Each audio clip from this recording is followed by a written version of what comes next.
Portugal serait-il un Eldorado pour Christine Pary, une Française bien décidée à quitter sa Normandie pour venir s'installer ici en Algarve et pourquoi pas dans cette maison. Et il n'y a pas que le charme de cette région du sud du pays qui explique son choix. Comme tous les retraités étrangers, elle peut bénéficier ici d'une exonération d'impôt sur le revenu pendant 10 ans, à la seule condition de domicilier son foyer fiscal au Portugal et de ne pas l'avoir déjà fait dans les 5 dernières années. Depuis 1 an et la clarification d'une loi datant de 2009, le dispositif séduit de plus en plus. J'ai pensé que c'était très intéressant et que pour un pays où il y a du soleil et une qualité de vie agréable, eh bien c'était un plus par rapport aux conditions difficiles dans d'autres pays, en France par exemple, où on a eu des impôts qui ont beaucoup augmenté ces 2 dernières années. Christine n'en est qu'au début de ses démarches pour obtenir ce précieux statut de résident non habituel. Elle n'a pas encore déménagé, mais elle sait déjà comment profiter de l'argent qu'elle va économiser.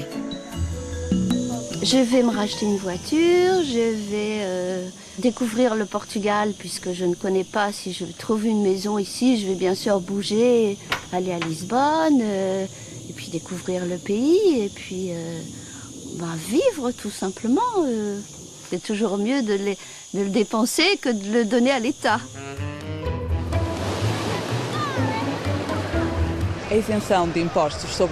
Cette incitation fiscale fait partie des raisons pour lesquelles ces retraités étrangers émigrent au Portugal, au même titre que le soleil, la sécurité et la proximité de la mer.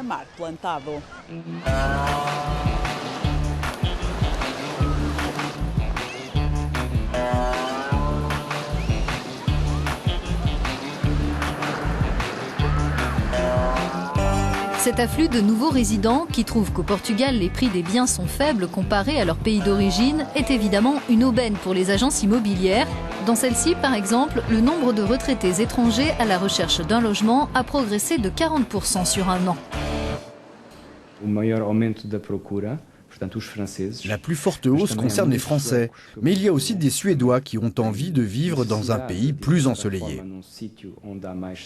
On constate aussi une augmentation de la demande du côté des Britanniques et on s'attend à ce que les Allemands, eux aussi, se tournent bientôt vers notre marché.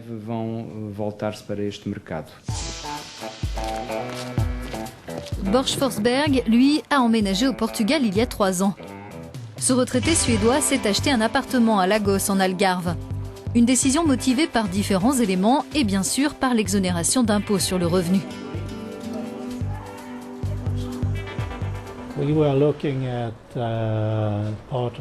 On s'est intéressé à une région d'Espagne, à la France, au Portugal, à Malte. Malte était notre 2e choix d'un point de vue fiscal, mais le Portugal était clairement le premier. Borch explique qu'il aurait pu tout à fait se permettre de continuer à payer des impôts sur le revenu, reste que s'installer au Portugal lui fait économiser des sommes importantes. Je dirais 57%. Entre la retraite et les autres revenus, je payais 57% d'impôts en Suède et aujourd'hui je ne paye rien du tout.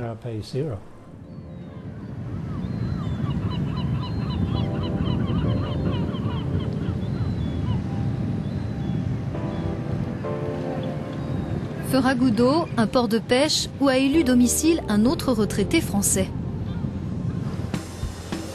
Hervé Bernard, ancien avocat, a quitté la région lyonnaise en novembre dernier pour rejoindre cette côte où il peut s'adonner à sa grande passion.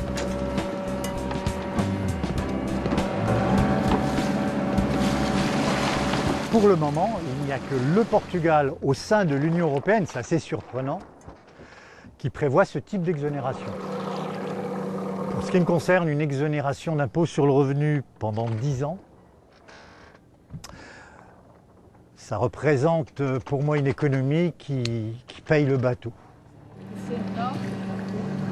Mais ce pont d'or fait aux étrangers suscite des critiques dans le pays. Les retraités portugais, eux, sont loin de bénéficier de tels avantages. Leurs pensions ont été réduites et leurs impôts ont augmenté. Le gouvernement reconnaît que la mesure est difficile à expliquer, mais le pays, même s'il se prive de taxes, a plus à y gagner, affirme l'un de ses secrétaires, sans pour autant nous communiquer de chiffres précis. Les Portugais peuvent être certains que progressivement, ils retrouveront leur ancien niveau de pension. En même temps, ils devraient comprendre que ces incitations accordées aux retraités étrangers seront positives pour notre économie, notre société.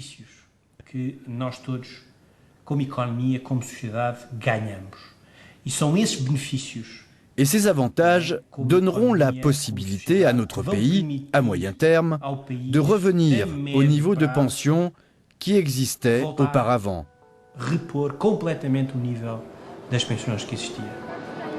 D'après les autorités portugaises, 949 ressortissants étrangers de plus de 65 ans se sont expatriés au Portugal en 2012, 1189 l'année suivante.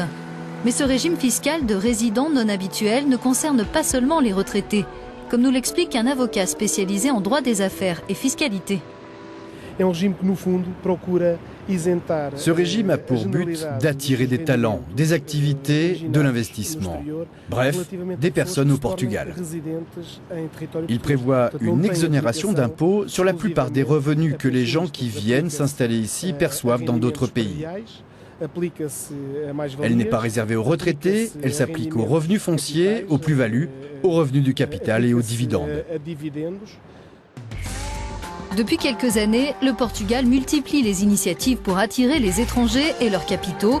Il offre par exemple des visas gold à tous ceux qui sur place investissent 1 million d'euros minimum, achètent des biens d'une valeur supérieure ou égale à 500 000 euros ou créent au moins 10 emplois.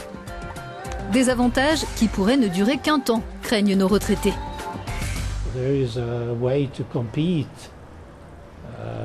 Pour le Portugal, c'est un moyen d'être concurrentiel, de faire venir des gens dans le pays. On peut bien sûr se demander s'il n'y a pas un risque que ça s'arrête parce que d'autres pays de l'Union européenne pourraient dire que cette pratique n'est pas équitable. Donc je ne serais pas surpris s'il y avait un changement d'attitude ou une pression du côté de l'Union pour que la situation change.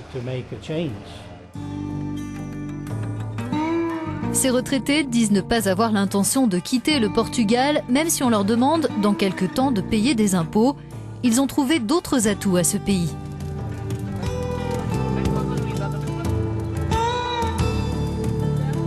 Je ne regrette pas du tout le choix de l'investissement en Algarve.